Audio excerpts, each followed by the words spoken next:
To our special series in honor of Black History Month. Yeah, we're going to start with the story of three young doctors from humble backgrounds who rose to the top and are hoping to inspire others with their stories. Growing up was tough. You know, both of my parents were addicted to drugs. As a child, what was one of your earliest memories? I remember running down the street from my father. Like, my father was like, "Hi, this mine." And like, I was running down the street, like 83rd Street in Chicago, from my father with my mom. So I was like, is this what everyone's life is about? It was just something in me that was like, I can't do this. Like, my life isn't this. I want to be the smartest. I want to have straight A's. My parents were both immigrants from Haiti, and they divorced pretty early. My mom lived in a section of Brooklyn, close to an area called East New York, around Brownsville. That was around the height of the crack era. What was it like growing up in Brooklyn? Even though my mom did the absolute best that she could, she tried to shield us from as much as she could. The Uzis would go off, and I used to always ask Mom, like, what's that? And she would say, oh no, baby, they just playing with firecrackers outside. Inside of the home, education was stressed at the highest level possible. But again, my high school was in one of the roughest neighborhoods in the city.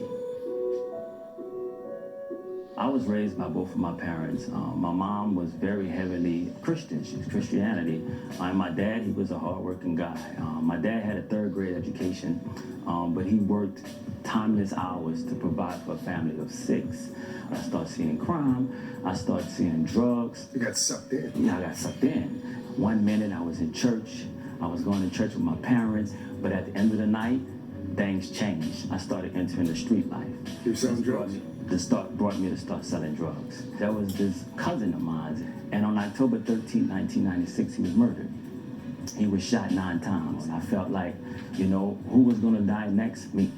And then that brought on a sense that I had to make a change. In 1998, Pierre, Max, and Joe met as students at Xavier University in New Orleans, but they were struggling in school. At the library, we had started talking about our struggles. You formed a studying brotherhood. We formed that bond, and we said, you know what? We're gonna make sure everyone succeed. And that's when those grades started kicking in. The bond was set, and we just came to the library every day. We restructured ourselves. If you say, well, I made a 92A, they'll be like, nah, man, I made a 94. Competition helps a lot. But so you discover you were like-minded, but it also sounds like the fact that you had all overcome something early in life. Absolutely. That helped forge this bond. Yeah, absolutely. That bond helped all 3 men go on to medical schools. I'm a board-certified obstetrician and gynecologist. I am a board-certified cardiac anesthesiologist. I'm a board-certified obstetrician gynecologist. But they say it was the deaths of young black men across the country that pushed them to do more.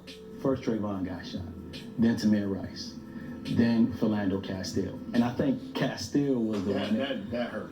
We are going to get out here and not only show our communities that black men can step up, we're going to show the world. This is what we actually have to go through to get to where we are. The 3 doctors wrote a book, Pulse of Perseverance, about their struggles and their bond that helped their success. People will look at us and say, well, you guys did it, why can't everybody do it? It's like, look at what we had to do to get it. And we're expecting these kids to do what we did. So they started a nonprofit offering scholarships and resources to black youth to accomplish their dreams. How much of the story is about that perseverance, that tenacity?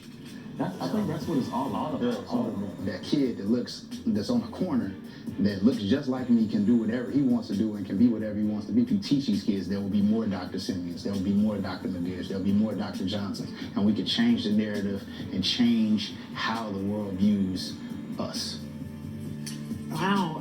I so enjoyed my time with them, and they said that, you know, part of this is also about really letting young men who look like me know that it's not just athletes, it's not just entertainers who should be viewed as successful. And you know what else you noticed too? It sounded like they all 3 had strong moms didn't they? I mean, that was something that obviously pushed them over too. And they also said, you know, this isn't some sort of rags to riches story with a happy ending. All 3 of those guys, the first time they took the MCATs, they all failed. And they kept at it, and one of them moved in with the other, hunkered down for several months, So separately, they were good, but together they were great. Yes. That was an awesome story, Craig. Thank you. Love that one. Copy. Yeah, it was great. Which mentioned, by the way, in May, all three of those guys going to be commencement speakers at their Stop it. At Xavier. Oh, I want to go. I want to see that. Yeah. All right, still ahead.